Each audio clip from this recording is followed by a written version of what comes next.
हे निश्चित आहेत की येता काही काळ हा साधा सुद्धा असणार नाहीये. आपल्याला सुद्धा या युद्धामध्ये प्रत्यक्षात आपली भूमिका नसली तरी सुद्धा आपल्या भूमिकांसोबत त्याचप्रमाणे देशाची सामरिक सुरक्षा, शांतता आणि सिव्हिल लाईफ ज्याला आपण नागरी आयुष्य यामध्ये कोणताही अडथळा उत्पन्न न करणं ही एक मदत आपण करू शकतो. लष्करासाठी आपल्याला सीमेच्या पलीकडचा फ्रंट पाकिस्तानने ओपन केलेला आहे. आतला फ्रंट आपल्याला ओपन नाही करायचा, आपल्या एकमेकांमध्ये नाही लढायचं आहे. हे सगळे विषय घेऊन आपण बोलणार आहोत. आपल्यासोबत मान्यवर आहेत नेहमीप्रमाणे. आपल्यासोबत असतील डॉक्टर इरशाद अहमद खान, हे पाकिस्तानमधले वरिष्ठ पत्रकार आहेत, त्यांचं स्वागत. त्यानंतर अभय पटवर्धन, निवृत्त कर्नल आहेत, ते याच्यातल्या लष्करी अंगाबद्दल सांगतील. विजय खरे, आंतरराष्ट्रीय विषयांचे अभ्यासक आणि पुणे विद्यापीठाच्या कार्यकारी मंडळावर सुद्धा आहेत. नितीन गोखले थोड्याच वेळात आपल्यासोबत असतील. त्यानंतर सरिता कौशिक, एबीपी माझाच्या कार्यकारी संपादिका आपल्यासोबत असतील. मी सगळ्यांचं स्वागत करतो. डॉक्टर इरशाद यांना मराठी कळण्याचं काही कारण नहीं है. डॉक्टर इरशाद, मैं आपका भी इस्तकबाल करता हूँ, स्वागत करता हूँ एबीपी माझा के इस डिस्कशन में. थोड़ी देर में मैं आपके पास आऊँगा, उसके पहले मैं हमारी एडिटर सरिता कौशिक उनके पास जा रहा हूँ, उसके बाद मैं बिल्कुल आपके पास आने वाला हूँ. सरिता, चर्चेला एक चौकट देऊन सुरुवात करण्यासाठी काय सध्या मूड आहे देशाचा, कोणत्या दिशेने हे सगळं चाललेलं आहे, एक तुमचे ओपनिंग रिमार्क. प्रसन्न, खरंच नक्की काय मूड आहे देशाचा हा मला वाटतं जर सांगायचं झालं तर लोकांच्या मनामध्ये प्रचंड राग आहे. अगदी गल्लीपासून दिल्लीपर्यंत रागच नाही तर क्रोध आहे. उद्विग्न झालेले आहेत लोक. आणि सगळ्यात महत्त्वाचं म्हणजे मला वाटत नाही की लोकांना आता फक्त एक सर्जिकल स्ट्राईक करून लोकांचं समाधान होणार आहे. लोकांना आता प्रतिशोध हवा आहे. ज्या पद्धतीनं पाकिस्तान वेगवेगळ्या वेळी अशा पद्धतीचं कारवाया करत आलेला आहे ते बघता आता तरी लोक शांत बसणार नाही. कारण आता खूप जास्त झाला, खूप अतिरेक झाला असं म्हणावं लागेल. लोकांच्या मनात राजकारण जे काय करायचं असेल, जे होत असेल ते होत राहील, पण आता लोकांना प्रतिशोध. आणि सगळ्यात महत्वाचा म्हणजे हिंदू हा प्रचंड दुखावला गेलेला आहे. हिंदू लोकांच्या मनातला क्रोध, हिंदूंच्या मनातला राग हा आता फार प्रचंड प्रमाणात आपल्याला येणाऱ्या काळात सुद्धा दिसणार आहे. प्रसन्न, अर्थात ही एक विचित्र परिस्थिती आहे. यापूर्वी 26/11 झाला असेल हल्ला, त्याच्यापूर्वी कारगिल आपल्याला आठवतो, त्याच्याही मधल्या काळातले बॉम्ब्लास्ट सुद्धा आपल्याला आठवतात. राग होता, पण तो पाकिस्तान बद्दल होता, तिकडच्या शासन ISI बद्दलचा होता. भारतामध्ये अस्वस्थता पसरली नव्हती. पण यावेळी जे काही पाकिस्तानने केलेलं आहे त्याच्यामधल्या मात्र कंगोरे फार वेगवेगळे आहेत. मी पहिल्यांदा जाणार आहे पाकिस्तानमधले डॉक्टर इरशाद अहमद खान यांच्याकडे. विचित्र परिस्थिती आहे, वस्तुतः ते पाकिस्तानमध्ये आहेत, विषय नाजूक आहे आणि त्यांच्याशी आपल्याला बोलायचं आहे. पण त्याचवेळी पत्रकारितेची तत्व मात्र सोडायची नाहीत. आणि भारतीय असल्यामुळे जो मनातला राग आहे तो राग मनात ठेवायचा आहे, पण प्रश्न मात्र विचारायचे आहेत. मी डॉक्टर इरशाद अहमद खान यांच्याकडे जाईन. डॉक्टर खान, सबसे पहला सवाल तो मैं आपसे पूछूंगा कि ये पूरे वाकया के बाद पाकिस्तान में क्या हलचल है, वहां पे लोग क्या सोच रहे हैं. आप जैसे पत्रकार जो जर्नलिस्ट फ्रेटर्निटी से आते हैं, आपने भी इतने सालों से वहां पे जर्नलिज्म किया है, आप क्या सोच रहे हैं, आपका क्या वहां पे आपका स्टेट ऑफ माइंड क्या है? बहुत शुक्रिया जी. पहले तो मैं ये कहूंगा कि मैं जर्नलिस्ट नहीं हूँ, मैं पॉलिटिशियन हूँ और मुस्लिम लीग नून पाकिस्तान से मेरा ताल्लुक है जी. और मैं यहाँ का नेता भी हूँ इस्लामाबाद से जी.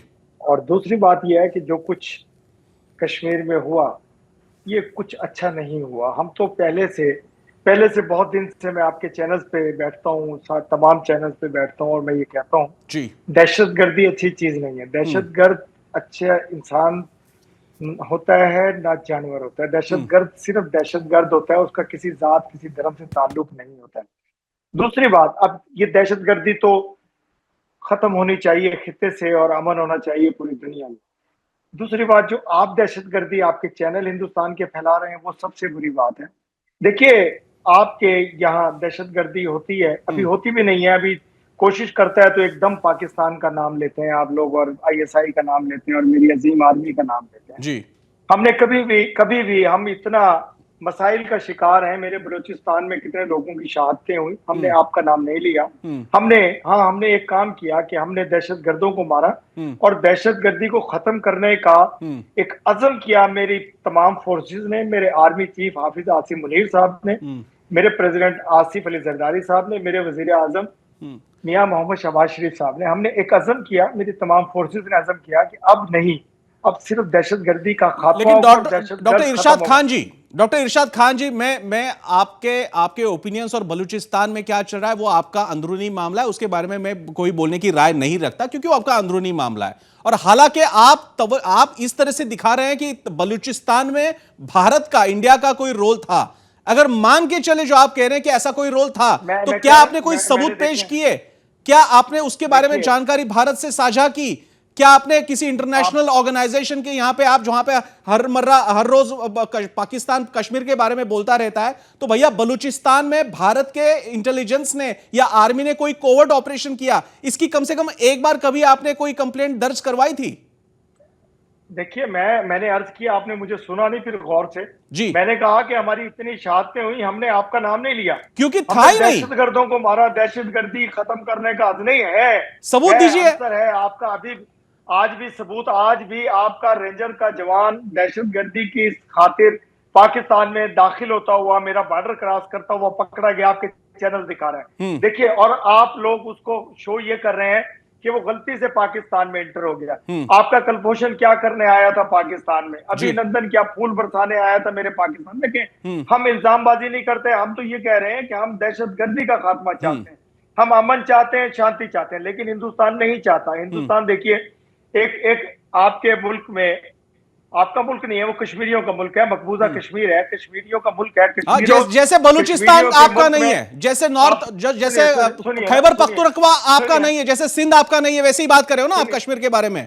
जैसे बलूचिस्तान आपका नहीं है, उसी तरह से बात कर रहे हैं ना आप कि कश्मीर हमारा नहीं है। देखिए, मकबूजा कश्मीर में एक दहशतगर्दी हुई, उसका इल्जाम आपने पाकिस्तान पे लगाया। हमने कहा चले, आपकी आदत है, आपको आदत करनी चाहिए ये। लेकिन साथ ही आपकी हुकूमत ने आप भी दहशतगर्दी शुरू की, फिर डिप्लोमेट के साथ छेड़छाड़ की, फिर पूरी दुनिया में शोर होगा किया कि पाकिस्तान का पता नहीं क्या कर देंगे। खान जी, खान साहब, आप मेहमान के तौर पे हैं, इसलिए मैं खुद को बहुत रोक रहा हूं क्योंकि आप मेहमान हो और आप हमारे चैनल के इस प्रोग्राम में शिरकत कर रहे हैं, इसलिए मैं आपका सम्मान कर रहा हूं। लेकिन आपको बता दूं, याद दिला दूं अजमल कसाब की, जिसका गांव आपके पाकिस्तान में था और सारा दुनिया का मीडिया वहां पे पहुंच चुका था और आपके सरकार को कुछ बात नहीं कर पाए कि कसाब किसका है। अजमल कसाब की ट्रेनिंग आप लोगों ने की, पाकिस्तान के खिलाफ उसको उकसाया जा रहा था, उसकी ट्रेनिंग हो रही थी, लेकिन उसका दिमाग दुरुस्त हुआ और उसने आपसे आपकी ट्रेनिंग का बदला लिया। आपने इल्जाम हम पे लगाया, हमने कबूल किया कि चले जी, हमारे अच्छे पड़ोसी हैं, शायद कभी समझ आ जाए आप लोगों को भी कि पाकिस्तान का लेना देना नहीं है दहशतगर्दी से, पाकिस्तान दहशतगर्दी को पसंद नहीं करता है। लेकिन खुदारा आप अब बाज आ जाइए, ये वक्त नहीं है लड़ने का, झगड़ने का। और ये अब जंग, जो लड़ाई है, ये तलवारों से या मुक्कों से नहीं होगी, ये एक बटन की जंग है। आपने फेंका तब भी दोनों तबाह, हमने फेंका तब भी हिंदुस्तान पाकिस्तान तबाह। ये देख लीजिए, आप अपने लोगों को कहिए, अपने मीडिया से कहिए, अपने सियासतदानों से कहिए, बाज आ जाइए अपनी दहशतगर्दी से जो फैला रहे हैं आप चैनल्स के थ्रू, आप अपने लोगों के थ्रू। क्योंकि मैं डॉक्टर खान आपके जज्बे की दाद देता हूं कि जहां पे पूरी दुनिया आपके जो एटम बॉम्ब है, जिस बटन के बारे में आप बात कर रहे हो, उसके बारे में लेके दुनिया के बड़े बड़े थिंक टैंक चिंता और अपनी बात रख रहे हैं, यहाँ पे चिंता व्यक्त कर रहे हैं कि भैया पाकिस्तान के पास के ये जो न्यूक्लियर वेपन्स हैं वो अगर टेररिस्ट के हाथ में पड़ जाए तो क्या होगा। ऐसे रिपोर्ट्स हैं, आप गूगल करके देख लीजिए और आप हमें बताएंगे कि भैया एक बटन का सिर्फ मामला है। इतना आसान नहीं होता जी, इतना नहीं होता। अगर पाकिस्तान में भी, भारत में, कोई हिंदुस्तान में गिरे न्यूक्लियर बम, हिंदुस्तान में गिरे या पाकिस्तान में, हवाएं दोनों तरफ से आती है, इतना आसान नहीं है। मैं वही कह रहा, आपने सुनते नहीं है मेरे ख्याल, आप गौर से मुझे सुन नहीं है, आपको उर्दू आती नहीं है जी। मैं ये कह रहा हूं, बटन आप दबाएं या बटन हम दबाएं, तबाह दोनों हो जाएंगे। इंसान मरेंगे, इंसानियत खत्म होगी। खित्ते से, हमारे रूह जमीन से, जो ये हिंदू पाक की जमीन है, एक ही जमीन है, दरमियान में एक बाढ़ है।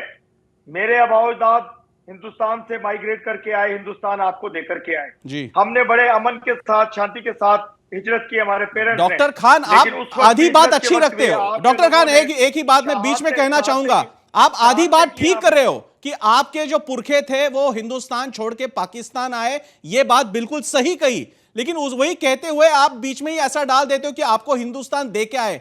हम हिंदुस्तान तो पहले से था ही। जिन्ना जी के आपके जो कायदे आजम है, जिन्ना जी, जिनको बाद में मरते वक्त एक अच्छा हॉस्पिटल नसीब नहीं हुआ था, एक कराची के, लाहौर के पास, इस्लामाबाद के पास शायद, आपके आपके कायदे आजम जिन्ना जी को एक एम्बुलेंस उन्हें नसीब नहीं हुई थी, एसी एम्बुलेंस, और वो पाकिस्तान कह रहा है कि हमने हिंदुस्तान छोड़ दिया। ये आपकी हिस्ट्री का नॉलेज है डॉक्टर खान? मेरी हिस्ट्री का नॉलेज ये है, मुझे ये बताइए जी कि पूरे हिंदुस्तान में हुकूमत मुसलमानों की थी या हिंदुओं की थी? मुझे सिर्फ इतना, उसके बाद ब्रिटेन आए, ब्रिटिश ने इस पे कब्जा किया, उसके बाद हम लोग आपस में इकट्ठे नहीं रह सके क्योंकि दो नजरियाती जंग थी आपकी और हमारी। ये नजरियात सही नहीं थे, एक दूसरे से मिलते नहीं थे, हमारे ख्यालात मिलते नहीं थे, इसलिए हम लोग अलहदा हुए। हमारे कायदे आजम मोहम्मद अली जिन्ना ने और सर जी, आप हम जब कहते हैं तो याद रखिएगा, आप सिर्फ उन गिने चुने और शायद तबके जो भी 2 या 3 करोड़ मुसलमान होंगे जो पाकिस्तान चले गए, उनके बारे में बात कर रहे हैं। आज भी हिंदुस्तान में शायद साउथ एशिया की, इंडोनेशिया की बात की सबसे बड़ी मुस्लिम पॉपुलेशन हिंदुस्तान में कम से कम 20-25 करोड़। तो आज भी आप जब बात करते हो तो आप एक माइनॉरिटी की बात करते हो, पूरे अगर साउथ एशिया की बात करें तो ठीक है, मैंने आपको, फिर भी आप मानोगे कम से कम मैंने आपको ज्यादा वक्त दिया, और आप चूंकि आप यहां पे शरीक हो रहे हैं तो इसलिए मैं सबसे पहले आपके पास आया था। मुझे बाकी के गेस्ट के भी पास जाना पड़ेगा, उसके बाद मैं वापस आता हूं आपके पास। आप बिल्कुल ये याद रखिएगा, मैं आपको बिल्कुल वक्त दूंगा, मैं ऐसे नहीं करूंगा कि आपको लेके बाद में छोड़ दिया, बिल्कुल नहीं करेंगे, बिल्कुल पकड़ के रखेंगे। आप अपना प्रोग्राम कीजिए, मैंने किसी को टाइम दिया और दूसरे चैनल पे मैं वापस आता हूं आपके पास 10। अच्छा, फिर जाते वक्त सिर्फ एक सवाल डॉक्टर खान, एक आखिरी सवाल, क्योंकि शायद बाद में आप कब मिले मुझे पता नहीं, लेकिन एक आखिरी सवाल पूछ सकता हूं? जी पूछिए आप। बात यह है कि अब हिंदुस्तान ने पाकिस्तान के खिलाफ कोई डिप्लोमेटिक एक्शंस लेना शुरू किया है, जैसे कि सिंध का जो वाटर ट्रीटी था उसके बारे में हो, या बाकी की और सारी चीजें जो अटारी बॉर्डर बंद करना वगैरह। तो सबसे इसमें बड़ी बात है जो 5 नदियों से आने वाला पानी जिसके ऊपर का कंट्रोल हिंदुस्तान का था, वो अब हम जो कारगिल के वॉर के दरमियान भी कभी किसी ने स्टॉप नहीं किया था, वो अब हुकूमत हिंदुस्तान अभी बंद करने वाली है। तो अब क्या करेगा पाकिस्तान? मैंने आपसे देखे, इसका मतलब आप उर्दू सही समझते नहीं। मैंने शुरू में ये कहा कि आप भी दहशतगर्दी कर रहे हैं, आप डिप्लोमेट तरीके से दहशतगर्दी कर रहे हैं, आप अपने मीडिया के जरिए, लेकिन आपको ये भी याद होना चाहिए ये पानी चाइना से होकर के आता है और चाइना ने पानी बंद किया तो आप बूंद बूंद को तरसेंगे। आपकी ये दहशतगर्दी पहले से हमें नजर आ रही थी जब मोदी सरकार ने डैम बनाना शुरू किए। हमें मालूम था कि एक दिन आएगा कि किसी बहाने के जरिए आपकी हुकूमत, मोदी सरकार कोशिश ये करेगी कि पाकिस्तान का पानी रोक दिया जाए। आप नहीं रोक सकते क्योंकि एक मुआहदे के तहत आपका और हमारा एक मुआहदा हुआ है, उसके लिए वर्ल्ड बैंक भी गवाह है। आप बेफिक्र रहिए, जो कुछ आप कर रहे हैं, पूरी दुनिया अभी जिंदा है, पूरी दुनिया के लोग जिंदा हैं, बहुत सारे ममालिक हैं जो हिंदुस्तान की ये दहशतगर्दी देख रहे हैं। इस दहशतगर्दी से, मैं तो मुसलसल कह रहा हूँ, दहशतगर्दी से बाहर आइए, हाथ मिलाइए अमन की तरफ, शांति की तरफ। जी वो हाथ मिलाया था, अटल बिहारी वाजपेयी, जो हमारे मरहूम अटल बिहारी वाजपेयी जो पीएम हो चुके थे, उन्होंने हाथ मिलाया था तो उनके पीठ में खंजर खोप दिया आपके मियां मुशर्रफ जी ने। तो वो याद है, बिल्कुल याद है पाकिस्तान की। लेकिन फिर भी मैं आपसे कोई दुश्मनी नहीं है, आपसे पर्सनल कोई दुश्मनी नहीं है। हमने आपको बुलाया, आप हमारे मेहमान इस चर्चा में, तो मैं आपका बिल्कुल यहाँ पे इतना भी इंसल्ट नहीं करूंगा। लेकिन बाकी की बात थोड़ा बलूचिस्तान और नॉर्थ वेस्ट जो फ्रंटियर प्रोविंस है, खैबर पख्तूनख्वा, वहां के लोगों से बात कर लेंगे, थोड़ा पंजाबी लोगों के बारे में भी बात करेंगे। पूरा पाकिस्तान तो पंजाबी ही चलाते हैं, वो सारी अलग अलग बातें। और रही बात ये हिंदुस्तान पे आप राज करें, तो ऐसा नहीं है। आखिरकार ब्रिटिशों ने, आपके इंफॉर्मेशन के लिए बता दूं, पाकिस्तान में बिल्कुल पढ़ाइएगा, मराठों से लिया था हिंदुस्तान, मुसलमानों से नहीं लिया था। बहुत बहुत शुक्रिया आपने। अगर आप पॉसिबल है तो चर्चा में जुड़े रहिए, इस डिस्कशन में जुड़े रहिए, मैं आपसे विनती करूंगा। लेकिन अगर आप जाना चाहते हैं तो बिल्कुल आप फ्री हो जाने के लिए। एबीपी माझा, उघडा डोळे बघा नीट।